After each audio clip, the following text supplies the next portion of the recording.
with a BA in English. Her debut young adult, or YA novel, Reaper, was published in January 2013 through J. Taylor Publishing. She learned on Monday that Reaper earned honorable mention in the young adult category of the Eric Hoffer Award, which celebrates small press and independent books. A Reason to Stay, a short contemporary romance, was released in November 2012 through the Calliope imprint of Musa Publishing. Another novella, Neighbors, was released through Entangled Publishing in October 2013. She has published several short stories, most notably her YA story Firestorm in Unconventional from Spencer Hill Press, and a horror story, The TikTok Heart, in Detritus from Omnium Gatherer Media. J. Taylor Publishing selected her to be the headline author for their upcoming YA anthology, One More Day, which was released in December 2013. Her story is titled 13th Month. And she recently learned that her second young adult novel, Pixelated, will be released this winter through Bloomsbury Spark Publishing. She is a network co-representative for the Southern Illinois region of the Society of Children's Book Writers and Illustrators and St. Louis Writers Guild. L.S. Murphy lives in the greater St. Louis area where she watches Cardinals baseball, reads every book she can find, and weaves tales for teens and adults. When not doing any of the above, she tends to the Bean, also known as her daughter, her husband, and a menagerie of pets. She maintains a blog and can also be found on Twitter, Facebook, and Goodreads. Tonight we are honored to recognize the recipient of the 2014 SCC Distinguished Alumna Award, Linda S. Murphy.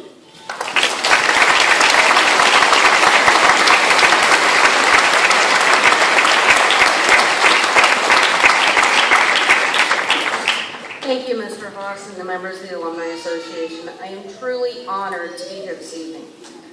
The last time I sat in this theater was to watch the theatrical release of a little movie known as E.T. Mom let me sit in the balcony. I was only 8, and it was very exciting for a farm girl who didn't have any cable, and my only playmates usually beat me up. I have 2 older brothers and an older sister. Being the youngest of 4 is something I couldn't control. In fact, there are many things I cannot control. The weather, the economy, or whether the Cardinals will break out of their hitting slump and win this year's World Series. All things completely out of our control. But there are many things in this world we can control. In high school, I dreamed of being a novelist. But when I graduated, I began a series of mistakes. The first was a 4-year college where I believed life would truly begin. My intention when I went to college was that it would be a different experience than high school. Instead, I found high school part 2 without parents. I majored in something that I was good at instead of what I really wanted to do. After a semester, I left and I enrolled at SCC, and I took control of my education. Once I graduated from SCC, I moved to St. Louis with the goal of continuing on to my bachelor's degree the following spring. Unfortunately, my life soon became about survival. My series of mistakes continued. I lost sight of my goals, and I lost control. It took 4 years, but I finally began to make right choices. I enrolled at the University of Missouri St. Louis, and I started toward earning my bachelor's degree in English. My dreams of being a writer resurfaced, but I still had not chosen that path to follow. I was going to be a teacher. Fortunately, I enrolled in a course I didn't want to take, but it fit in my schedule and fulfilled a requirement.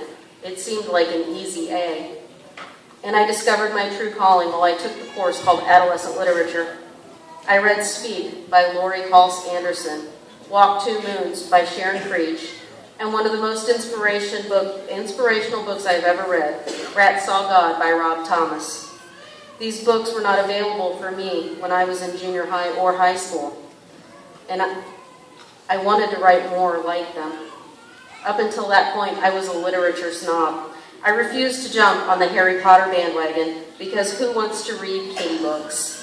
Adults should read adult books. I was so wrong. Fortunately, I saw my mistakes and I learned from them. While I had started to take control of my life, my future, I still let too many outside influences have their say.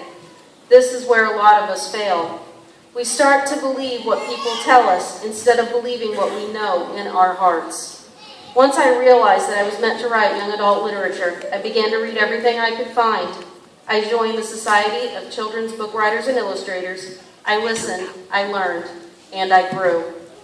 And more importantly, I began to write again. Reaper took approximately 6 years from concept to publication.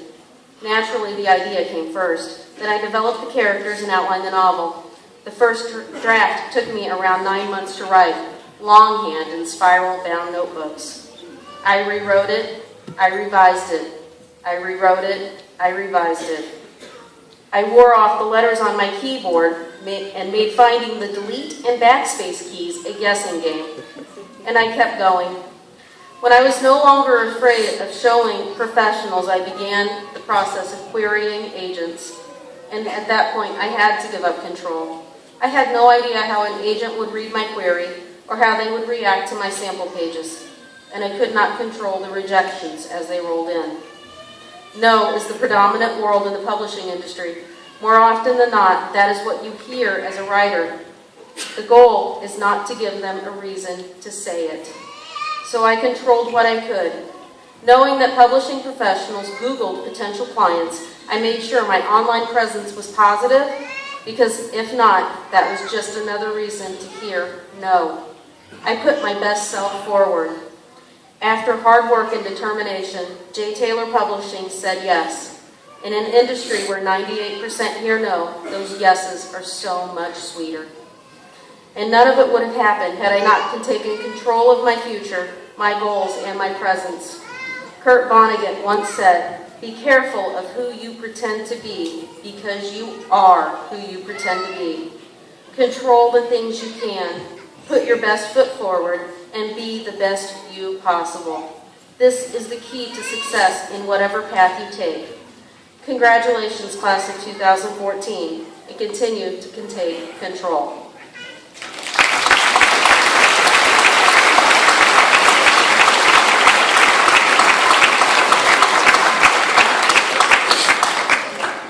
Thank you, Linda.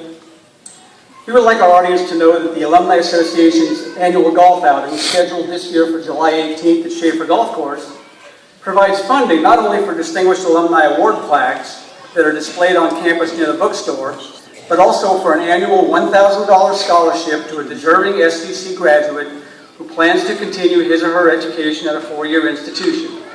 We proudly present the 2014-2015 award tonight in the name of our distinguished alumna, Linda S. Murphy.